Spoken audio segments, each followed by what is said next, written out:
My name is Dan Coonan. I'm commissioner of the ECAC, and that includes ECAC Esports. And we've been doing a series of videos we call ECAC Unveiled, and there's a lot of innovative and creative things that ECAC Esports is doing in conjunction with CSMG and with ESTV. ECAC, we've been around for 85 years. We have 250 plus intercollegiate programs that are members for us, D1, 2, and 3. We've done traditional sports throughout that time and really have done great things to provide value for our schools for traditional sports. Less than 4 years ago, we decided to move into esports as well, in addition to everything else we've done. And it started slow, and we started a little bit mom and pop. We started with 12 schools, and that became 30 schools, and that became 50. And now we're on the verge of 100 schools for a competition starting in February. A lot of that growth I owe to CSMG, to our partnership with them, Ray. Ray, he'll be my first introduction.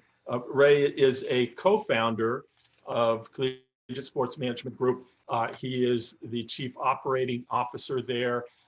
He has worked for the NFL, he's worked for the Rangers, he worked for the Knicks. One of his big focuses is revenue generation, but licensing and media, all sorts of things related to that, the business of sports. He's a professor at Columbia and NYU, by the way. You want to say anything on top of that, Ray? No, Dan, thank you. We're so privileged that of all the companies out there, you partnered with CSMG, and we've done some great things together, a lot more amazing things in the future.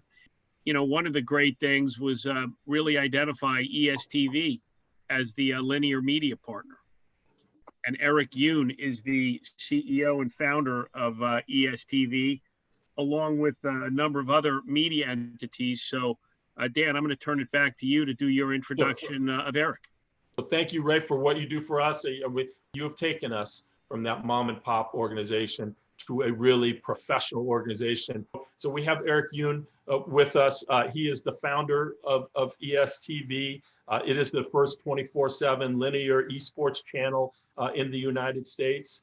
He started out years ago as a banker for Merrill Lynch, but then he founded Television Korea 24 for Comcast, NBC Universal, and that ultimately led him to what he's doing now with ESTV. And so CSMG led us to partner with them. And Eric, it's great to have you with us. Thanks for the great introduction. Yes, you're right that I was a banker prior to the doing the broadcasting. We found the Television Korea 24, which is a cable network with the Comcast NBC Universal back in 2004. So we're a broadcaster doing this broadcasting television business since 2004, over 16 years. We decided to launch ESTV, Esports Channel, back in 2018, and successfully launched in 2019. So we're a little over 1 year now, but continue to grow. And we love the partnership we have with the CSMG and the ECAC. That is 24/7 esports. Correct, Dan. It is a 24/7 linear esports channel that is available on just about every platform and devices worldwide now. Can you dive more into that distribution and some of the relationships you have in the various countries, the various regions of the world? Sure. We originally started with the U.S. territory first. We launched it in 2019, May 21st, on a Roku channel. We're very fortunate we got invited to the live linear TV. So you can find us on a live TV under the Roku. From there, we just kept growing with the distribution. We're currently in a Samsung TV Plus, all the connected TV, and the Dish Sling TV as a blue package, as well as a Vizio connected TV, smart TV, we call it, and some of the OTT platforms like Ticket Live, Salmon TV, Select TV, and the recent launch includes a Red TV, which streams into the PlayStation game console. And the recent launches include in December, our distribution partner asked us if they could launch us in the other territory. So the first country that we launched outside of the US was in Roku, Canada. When they were launching the live linear TV, we got into the Roku Canada on December 1st. And the Rakuten TV, which is Rakuten is a world's third largest e-commerce company. We're fortunate to launch across 42 European countries through the Rakuten TV app. Ray, you want to just spend a minute talking about why you felt compelled to connect us with ESTV, and then we can start diving into some of the numbers. Yeah, absolutely. It was a fairly simple decision. You know, Eric Yoon's background is really one of the most amazing backgrounds, not just in the esports industry, but in the media industry, because, you know, there are so many media executives that don't have a finance background, so they don't really fully understand the business model. And then on the other side, you have finance executives that just cut costs, cut costs, cut costs. So when you have someone that has a great grasp of finance, and I'm a little similar, but certainly not at the same level of Eric in the finance area, that also understands media, you have an unbeatable combination. And Eric's reputation, you know, through the Comcast family, through some of my back channel homework, impeccable. As far as the company is concerned, first dedicated esports channel, way ahead of everybody else. And we fully understand at CSMG the value of media. Our early traction was really more in the media rights side. And then once we built that business, and that business stayed solid all the way through this awful pandemic that we're living through, it was clear that ESTV was the right partner to have on the linear side. And then finally, the relationship with the NFLPA cannot be understated at all. When you look at someone of the magnitude of four-time Pro Bowler Ahman Green, one of the greats in the history of the Green Bay Packers, and the fact that he is an actual esports coach as well at Lakeland University, and then the amazing background and Rolodex and skills of the Vereen brothers in terms of shoutcasting. Well, when you factor those three in, it's really sort of a tripod of incredible gravitas and capabilities. So for us, it frankly was an easy decision, and then the negotiation was a good one. For either one of you, you want to talk about you know, some people think, oh, it's got to be Twitch, it's got to be Twitch. Have the idea of going on a linear channel in addition to Twitch. You want to just comment about that? Yeah, I'm going to defer to Eric here. You know, everybody talks about digital first, and digital is absolutely essential. But at the end of the day, you know, we have conversations with some of our athletic directors that are like, well, we stream. Why do we have to be on linear? I mean, the game only got like a 0.5 rating in, you know, only 25 million households. Well, that's 125,000 viewers instantly. And, you know, that's really like 250,000 tuned in. And at the level of college basketball, football that we're talking about, if you get 15,000 streams, that's a lot. And those streams are only on for an average of 30 minutes. So, you know, linear is still powerful as maybe a little bit more of a lean back, but, you know, you heard what Eric's universe is in terms of audience numbers, and Twitch is crucial. But I think you still cannot walk away from the power of linear television. And even now we have sponsors that ask, where are we on linear? Not just digital, not just streaming. But I'll let Eric expound on that. We're not trying to compete against the Twitch. Twitch is one of the platform. When we built the linear TV 24/7 channel, we wanted to be distribution agnostic. We want to be on every platform, every devices, and we didn't want to miss out any viewers from any other platform or the regions. So basically, it's a complement to Twitch, or we complement Twitch as well. It's a vice versa.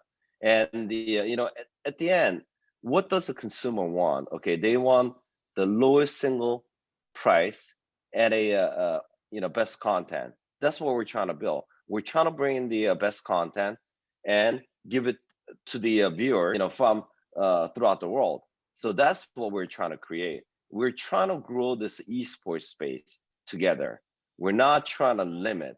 You know, at the end of the day, and the content creator, production company, and a studio, they know that the linear is a must-have. We try to deliver the best of content to the viewers so that they don't have to look through it. You know, they can just watch us and they go, oh, okay, right now is a collegiate esports is playing. I can watch that. I can watch the sim racing. I can watch different games from it. We have to generate revenue. We have to generate profit in order to grow the space. Do the right thing for the collegiate esports, whether we give out the scholarship or they put the prize pool as a scholarship, and so on and so forth. So we have to build, be able to deliver those content to everywhere so that we can be able to generate that. Dive into some of the numbers because the numbers are the most impressive thing of all of this. So I don't know who's best to do that, Ray or Eric, but let's talk about some of the numbers we're getting and really the metric that we've been using when we talk to our schools and we start expressing this remarkable viewership we're getting is views per week. So that's views all total for all of our events on a weekly basis. I can go big picture, Eric, and then you can support the big picture with the great detail, both in terms of the analytics, where they come from, how authentic they are, and then how they can be broken down by platform and geography. But, when we started, frankly, even week one coming out of the box with really no promotion, we were doing 60, 70,000 viewers per week, 6,000, 7,000 streams per event for essentially events that, go an hour or an hour and a half. And then this built without even any meaningful promotion. And in the off season over winter break, we've been really working hard on promotion, both more minutes and more repeat viewers. But just to pick one random number that really struck my eye, and it's interesting, you really get a view which games are the most popular, of course, abstracting for time slots, but even looking, for example, at a 2:30 to 5:30 time slot on Friday, November 13th, week 6, 19,473 streams. That's an extraordinary number. That is a number that we use on the traditional sports side of things to basically say, this is the best mid-major conference, or this is the best of FCS football. That's a very impressive number. And who knows what that's going to be once we factor in all of the platforms, which this does not even factor in all of the platforms, nor does it factor in measurement of the international marketplace. So we're imminently looking at, at some point, 21, 22, and obviously love your perspective, Eric. We're going to start to look at six-figure streaming numbers. So as an example, on a ECAC tournament that we live stream or we air on ESTV, on November 13th on Friday, 11:30 Pacific time to 2:30 p.m. Pacific time, we had a 19,473 session and the 17,322 unique viewers. During that event or the programming, we had a 48,761 minute viewing this channel. But if y'all want to go narrow it down where that 48,761 minute came from or the unique viewer, I can actually even get That'd be great. Let's do that. So I'm going to go to United States as a country, and then I'm going to go city. Okay, we can pick Boston for that day. For that programming, we had 11 session, 9 unique viewers, 28 minutes from that Boston area, city. But if I were to go, let's say Dallas, then we had a 100 session, 85 unique viewers, 328 viewership minute. And let's say if I go to Los Angeles, where we are based out of, we had 114 sessions, 102 unique viewers, 2,093 minutes. So this all gets added up into the to that number that I showed you earlier.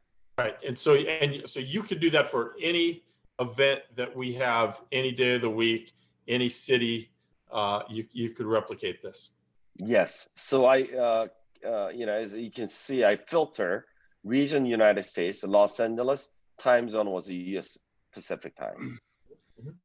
So to take this out, it's reason enough to work with ECAC, CSMG, and ESTV. If you're a school, you're going to get very prescriptive information where the esports fans are and where the viewers are.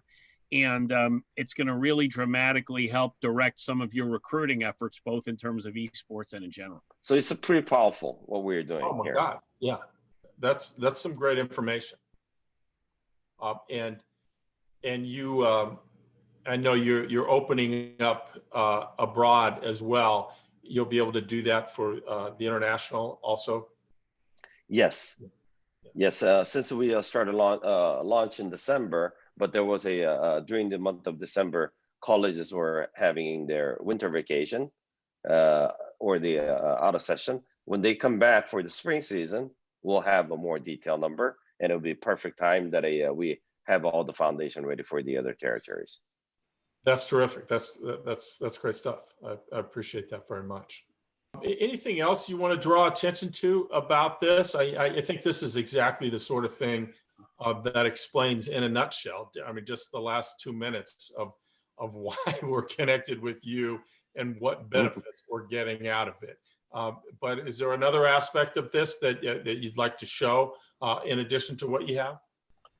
Okay, so this is our viewership deck that we created for the Q3 and a Q4 of 2020, basically showing the where the esports and gaming is at. And the next is why esports. There's over 500 million around the world as a fan, and the who we are as an ESTV and what platform we are available. And this is the most important page. Q3 and a Q4 of 2020. And I just want to emphasize that this is only for the viewership from Samsung TV Plus, as well as the Roku and a Sling TV. Because those are the numbers that we get that I can see it minute by minute or second by second. So, it shows definitely continue to increase as we move on, and as we launch other territories and other platforms, this is going to be exponentially grow into 2021. And this is only a number that is for US, not for international number. Combining Q3 and a Q4, we had a total of 11.2 million unique viewers and the 17 million sessions.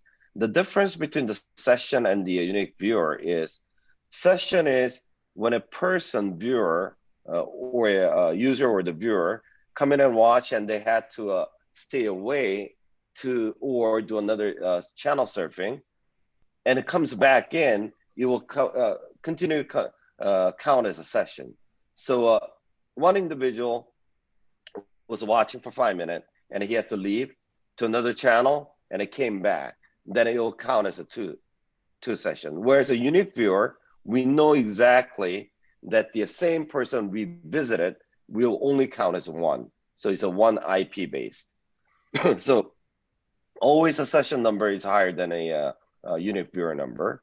And the total of Q3 and Q4 with a 46.4 million viewership minute, and the impression was a 10.8 million ad impressions we did. ESTV is getting known out there, and the content is getting better and better. And a unique viewer number here, you can see that the unique viewer, we almost grew 1 million unique viewers in just in December. That's only coming from the Samsung TV Plus and a Roku. Just for the Roku, I can show you that month of December, just on a 3-month baseline streaming hours growth, we had an 1100% increase. And the unique viewer growth rate, we did over 4600%.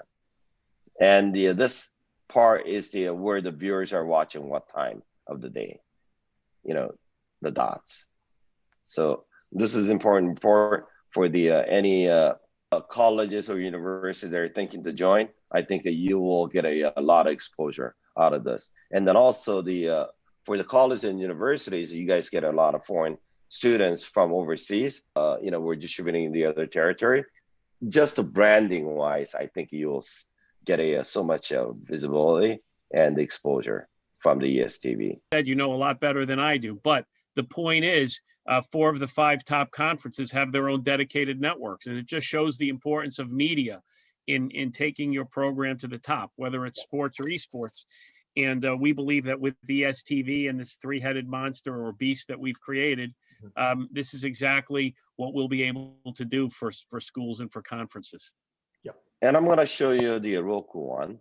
See, as a programmer, we get all the statistics, we put it together for the sponsors and advertiser or the schools or who wants to be our partner. That's where the power comes in. So if I were to go, so Eric Yoon is logged in. So if I go to ESTV and since we're launching the AVA service this year, we can watch that, but ours is a live feed, which means a linear channel, title ESTV, and it's going to pop up. The graph that I showed you earlier, it's going to show up here. See, here is the 3 months base growth rate, 1100%. And then here is the 3-month growth rate for the unique viewer, 44,694%. And here is where the viewerships are coming at what time. No, it's great that you have all this data at your fingertips. But best of all is that when you partner out with the CSMG and a ECAC conference, the schools will benefit. Not just having your kids play against the other school, but at the end of the day, if you look at the global picture, your school is getting known, exposed globally through the ESTV. What better way to do this without paying for it? Yeah, no question. And as enrollment strategies become more and more important for these schools, a lot of them are looking to esports as a key element of that, and tapping into the international market in an even more meaningful way makes a lot of sense. Yeah. Well, this has been very, very instructive, and it summarizes kind of in a nutshell the value of linking with you, Eric, and ESTV, and of course with you, Ray, and CSMG, and what that has brought to the ECAC. Our exponential growth in terms of getting new schools, and 100 schools now and 350 teams and 2,500 competitors. It's going to continue to go, and I don't see that exponential growth slowing down at any time soon. And that's really a tribute to what the two of you have brought to us in really professionalizing our operation. Thank you for the opportunity to partner with a 85-year-old incredible organization like the ECAC. Yes. Thank you so much, especially Eric. Thanks for your time. I know how busy you are. No, I thank you. It means a lot to us. I thank you for the opportunity to share the great information, and then also our partnership, and really excited for the 2021 to grow much further down the road. So thanks you, Ray, for the CSMG partnership as well. Absolutely, and look forward to seeing the CENC on ESTV. Yep. A lot of great stuff coming ahead. Stay tuned.